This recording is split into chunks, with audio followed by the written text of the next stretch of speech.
అందరికీ నమస్కారం.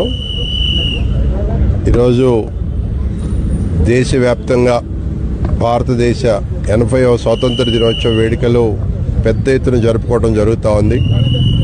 దేశానికి స్వతంత్రం వచ్చి 79 సంవత్సరాల నుండి 80 సంవత్సరంలో అడిగినాం. దేశం అనేక రంగాల్లో ముందుకు సాగుతూ ఉంది. ఎంతోమంది మహానుభావులు ఆ రోజు ప్రాణ త్యాగాలు చేసి బ్రిటిష్ వారి నుంచి భారతదేశానికి, భారతదేశ పౌరులకి విముక్తి కలిగించి దేశానికి స్వతంత్రం ఇప్పించారు.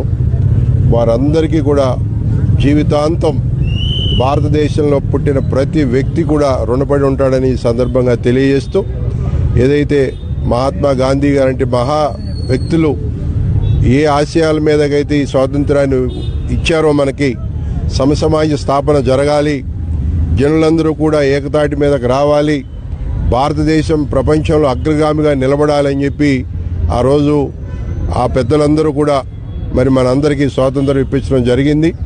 ఇప్పుడున్న నాయకులందరూ కూడా మరి ఆ బాటలో నడవాలని, ఏదైతే మనకు అంబేద్కర్ గారు ఇచ్చినటువంటి రాజ్యాంగాన్ని రాజ్యాంగ స్ఫూర్తితో ముందుకు సాగాలని మనసారా కోరుకుంటూ, తెలంగాణ రాష్ట్రంలో కొలువుదీరున్నటువంటి కాంగ్రెస్ ప్రభుత్వం రేవంత్ రెడ్డి గారి నాయకత్వంలో ఇవాళ ఏదైతే స్వాతంత్ర ఫలాలు ఉన్నాయో అవి జనులందరికీ అందే విధంగా, ముఖ్యంగా పేద ప్రజలకు అందే విధంగా చర్యలు తీసుకుంటూ ముందుకు సాగుతా ఉందని చెప్పి సందర్భంగా తెలియజేస్తూ, మరొక్కసారి కార్యక్రమానికి వచ్చినటువంటి వసంతనగర్ డివిజన్, వసంతనగర్ కాలనీ వాసులందరికీ, ముఖ్యంగా అనేక మంది పెద్దలు ఇక్కడ రావడం జరిగింది. వారందరికీ కూడా మనసారా నేను స్వతంత్ర దినోత్సవ శుభాకాంక్షలు తెలియజేస్తూ, మరి